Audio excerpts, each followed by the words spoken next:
today I'm going to be doing a tutorial about sewing. We're not going to get into the nitty-gritty of actually physically sewing.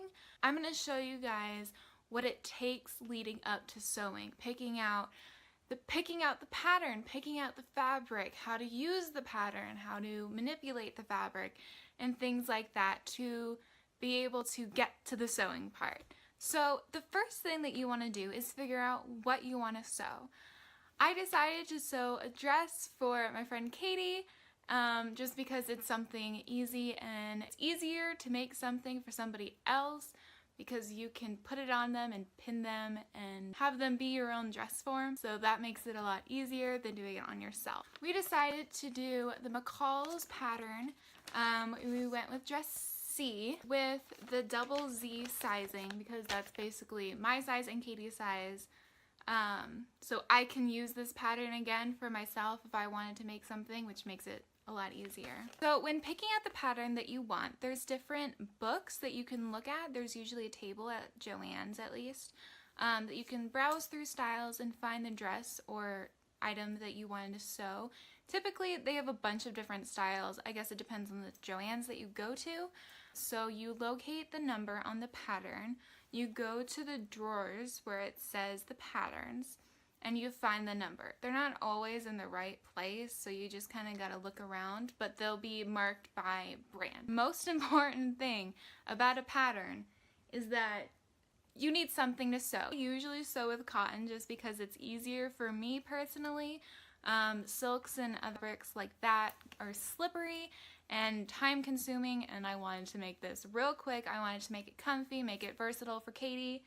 So I chose to go with cotton, which thankfully is one of the listed fabrics, which was also on sale, which is great because sewing can get very, very expensive very quickly. She loves sunflowers and chose a maroon with sunflowered patterned fabric, which is absolutely gorgeous. It looked amazing on the outcome. This is the final garment right here. I will show you guys in a minute. So when picking out the sizing for your pattern, because there are different sizes, there's women's, there's kids, there's men's, and then within those categories there's different sizes. Usually it's like small to medium and then like large, extra large, extra, extra large. So we have our sizing, we have our fabric. We just got to figure out how much fabric that we need. So on the back of the pattern, it'll tell you which item needs how much fabric. So ours is pattern C, and it'll have the two different lengths as well. There'll be a 45-inch and a 60-inch, and that's usually how big your fabric is. Some are different widths, so that kind of accommodates for it. We needed about 3 yards. I usually get a yard extra depending on the price of the fabric, just in case I mess up or I need to redo something or something's not the right size. So to go get the fabric cut, you have to take a ticket, you gotta wait in line, you gotta tell them how many yards. So fabric comes in yards. So you get home, you have everything, it's time to go to work. So first things first, you open up your pattern and there's instructions and then the tissue paper actual pattern.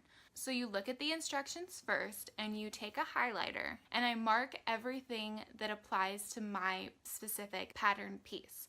So I need to cut out, 1 through 7, but I don't need 5 on the pattern pieces. So I mark that on the instructions, and then I go through, open up all the patterns carefully because they do rip, and then I mark which ones I need. I highlight.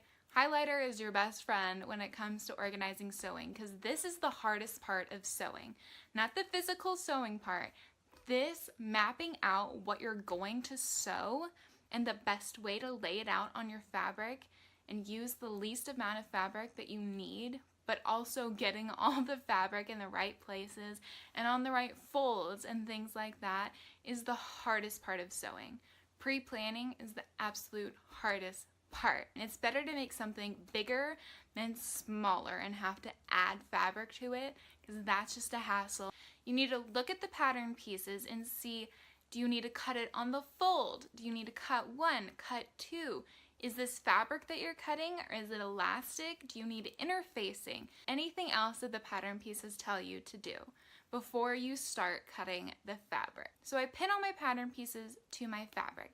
And you have to make sure that you don't lay the pattern pieces out incorrectly, it's hard to tell. Cotton stretches on a diagonal. That's the greatest stretch. So you don't want to cut something that needs to be more structured at a diagonal. So you have to be strategic when placing your pattern pieces. Now we have our pattern pieces laid out, everything, fabric is cut out, and you're ready to start sewing. So start going through the instructions and pinning pieces together, based when it says base, sew when it says sew. So I used hem tape, which is just an iron-on tape that helps seal the edges. It also helps provide structure. I sew on a 5/8 inch seam.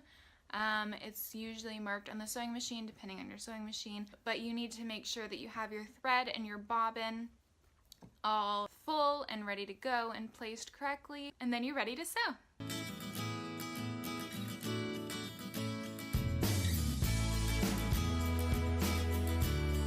So once you've finished sewing, I like to just style my outfit. I like to show off what I made and do a photo shoot. So I had Katie try on the dress, I pinned it, I fixed it, and then I had her style it for me.